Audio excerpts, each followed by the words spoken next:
রূপপুর পারমাণবিক বিদ্যুৎ কেন্দ্র নির্মাণে বিপুল অর্থ লোপাটের অভিযোগে শেখ রেহানার স্বামী দেবর সহ ৮ জনের দেশত্যাগে নিষেধাজ্ঞা দিয়েছেন আদালত।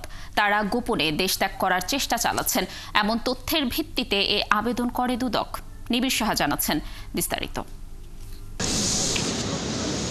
রূপপুর পারমাণবিক বিদ্যুৎ কেন্দ্র নির্মাণের নামে বিপুল অর্থ লোপাটের অভিযোগ থাকায় এবার ৮ জনের দেশত্যাগে নিষেধাজ্ঞা দিয়েছে আদালত। এদের মধ্যে রয়েছে সাবেক প্রধানমন্ত্রী শেখ হাসিনার ছোট বোন শেখ রেহানার স্বামী শফিক আহমেদ সিদ্দিক ও শেখ হাসিনার প্রতিরক্ষা উপদেষ্টা ও শেখ রেহানার দেবর তারিক আহমেদ সিদ্দিকের মালিকানাধীন প্রচ্ছায়া লিমিটেডের ৮ পরিচালক।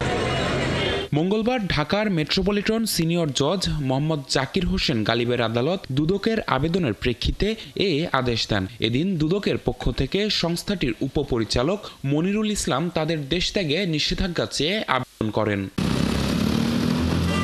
দুদকের আবেদনে বলা হয়, সংশ্লিষ্টদের বিরুদ্ধে রূপপুর পারমাণবিক বিদ্যুৎ কেন্দ্র নির্মাণের নামে প্রায় ৫৯,০০০ কোটি টাকা লোপাট বা আত্মসাতের একটি অভিযোগ দুর্নীতি দমন কমিশনে অনুসন্ধানাধীন রয়েছে। অভিযোগটি অনুসন্ধানপূর্বক প্রতিবেদন দাখিলের জন্য ৭ সদস্য বিশিষ্ট অনুসন্ধান টিম গঠন করা হয়েছে। তবে দুদক জানতে পারে প্রচ্ছায়া লিমিটেড নামীয় প্রতিষ্ঠানটির শেয়ার হোল্ডাররা সপরিবারে গোপনে দেশত্যাগ করার চেষ্টা চালাচ্ছেন।